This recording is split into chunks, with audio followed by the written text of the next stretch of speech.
22 साल उत्तराखंड राज्य की स्थापना के पूरे हो गए। मैं आप सबको बहुत बधाई देना चाहता हूं, बहुत शुभकामनाएं देना चाहता हूं। क्योंकि यह कार्यक्रम प्रत्येक वर्ष स्थापना दिवस के अवसर पर ही आयोजित होता था, लेकिन इस बार हम लोगों ने तय किया कि थोड़ा हमारे जो मीडिया के बंधु उस दिन बहुत हौच-पौच रहती है और आपके भी बहुत सारे कार्यक्रम रहते हैं अखबारों में या इलेक्ट्रॉनिक मीडिया में, बहुत स्थान भी नहीं होता है। इसलिए हम लोगों ने सोचा कि इसके लिए जो है अलग से कार्यक्रम किया जाए। मैं अपने मीडिया बंधुओं का भी आज के इस कार्यक्रम में बहुत स्वागत करता हूं, आप सबका भी अभिनंदन करता हूं कि आप सब लोग भी लगातार हमारा मार्गदर्शन करते रहते हैं, लगातार आपकी शुभकामनाएं मिलती रहती हैं। और चूँकि स्थापना दिवस के दिन बहुत सारे कार्यक्रम होने के कारण से उस दिन हम लोग विधिवत रूप से इस कार्यक्रम को उस प्रकार से आयोजित नहीं कर सकते, ना ही इस प्रकार से आपस में संवाद कर पाते हैं। इसलिए हमने तय किया कि 1-2 दिन बाद इस कार्यक्रम को करेंगे और सभी के साथ थोड़ा संवाद भी हो जाएगा, अपनी बात भी साझा हो जाएगी और विकास पुस्तिका में लिखी हुई बातें भी सबके सामने पहुंच जाएंगी। भाइयों बहनों, चूँकि राज्य की स्थापना के 22 साल पूरे हो गए, हमारे सभी अखबार के बंधु, हमारे प्रिंट मीडिया, इलेक्ट्रॉनिक मीडिया, सबका एक ही सवाल होता था कि 22 सालों का सफ़र कैसा रहा। तो 22 सालों का सफ़र जहां तमाम तरीके से कभी उतार रहा, कभी चढ़ाव रहा है, लेकिन मैं आज जो विकास पुस्तिका है इसके विमोचन के अवसर पर एक ऐसी शख्सियत, एक ऐसा नाम,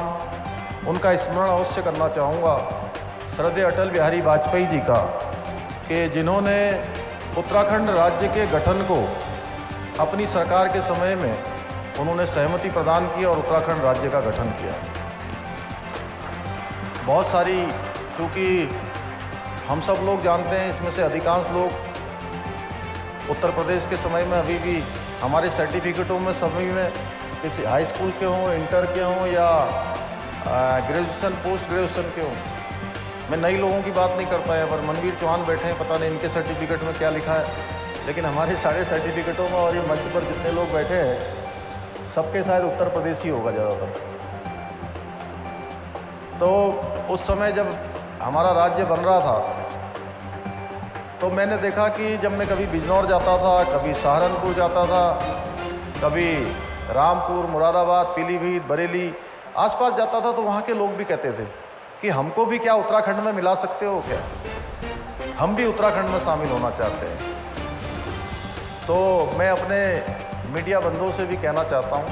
क्योंकि अब तो भारत पूरा एक समान रूप से आगे बढ़ रहा है। माननीय प्रधानमंत्री जी मोदी जी के नेतृत्व में समूचे सारे राष्ट्र का विकास एक गति से हो रहा है। उसके लिए उन्होंने तमाम योजनाएं देश के अंदर लाए हैं, लेकिन उस समय लोगों की तीव्र इच्छा थी और हमारे यहाँ भी लगातार, चाहे बिजली की बात हो, चाहे सड़कों की बात हो, चाहे परिवहन की बात हो, हर क्षेत्र में हम लोग तेज़ी से आगे बढ़े हैं। और अटल बिहारी वाजपेयी जी का स्मरण मैं इसलिए कर रहा हूँ कि उस समय बहुत लंबा आंदोलन उत्तराखंड राज्य की प्राप्ति के लिए हुआ। उत्तराखंड राज्य की प्राप्ति के लिए हमारी माताओं बहनों ने जहाँ संघर्ष किया, नौजवानों ने संघर्ष किया, हमारे वीर शहीदों का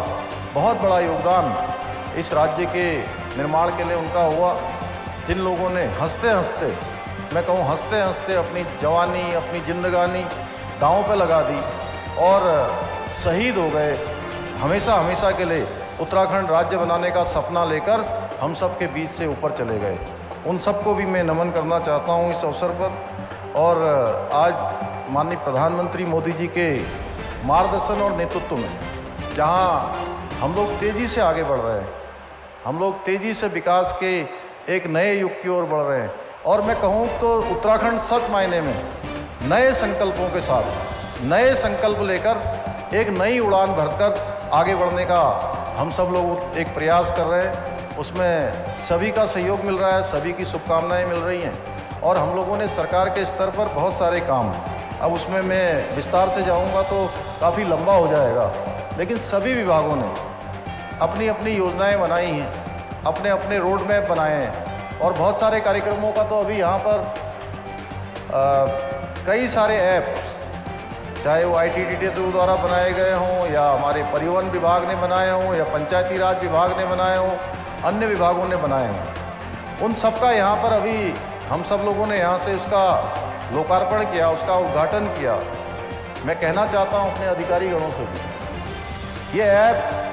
केवल औपचारिकता के लिए नहीं होने चाहिए। इस ऐप की आवश्यकता, वैसे हांकी जी जब बता रहे थे तो हमारे प्रदेश अध्यक्ष जी कह रहे थे कि बहुत सुविधा हो गई, जब आगे बहुत जो है लोगों को सुविधा मिलेगी, और मैं भी यह मानता हूं कि ये सुविधा के लिए ही बनाए जाते हैं। लेकिन कई बार देखने में आता है कि हम ऐप भी बना देते हैं, हम योजनाओं को लॉन्च भी कर देते हैं, लेकिन उन योजनाओं का लाभ सीधे सीधे उनको मिल नहीं पाता जिनके लिए ये योजनाएं बनाई जाती हैं।